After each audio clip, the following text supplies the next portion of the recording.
ఒక ఆడపిల్ల విషయం వచ్చినప్పుడు, అది కూడా ఒక మైనర్ అమ్మాయి విషయం వచ్చినప్పుడు, సమాజంలో బాధ్యతాయుతమైనటువంటి ప్లేస్లో ఉన్న ప్రతి ఒక్కరం కూడా కొంత సంయమనం పాటించాలి.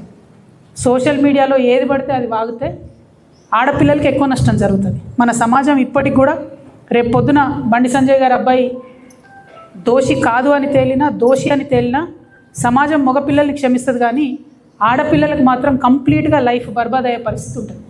ఇవాళ బీఆర్ఎస్ పార్టీ సోషల్ మీడియా చేస్తున్న అత్యుత్సాహంతో ఏం జరిగింది, బండి సంజయ్ వారి సైడ్ నుంచి వాళ్ళు ఆ ఆడపిల్ల మొత్తం వీడియోలు, ఫేసులు, ఫోటోలు మొత్తం బయట పెట్టారు. అంటే ఒక అమ్మాయి, ఆమె మైనరో కాదో అనేటటువంటి చర్చ ఉంది. ఆ అమ్మాయి జీవితాన్ని నాశనం చేయడానికి ఇవాళ డైరెక్ట్గా బీఆర్ఎస్ పార్టీయే కారణం. ఏం అవసరం ఉంది, అంత అత్యుత్సాహం ఏముంది? ఇష్యూ సాల్వ్ చేయనియండి. మాట్లాడుతున్నారు కదా, డెఫినెట్గా ఆడపిల్ల పక్షమే ఉంటాం. మన తెలంగాణ సమాజంలోనే అది ఉన్నది, ఆడపిల్ల పక్షమే ఉంటాం. కానీ ఇవాళ ఆడపిల్ల జీవితం నాశనం అవడానికి కారణం ఎవరు?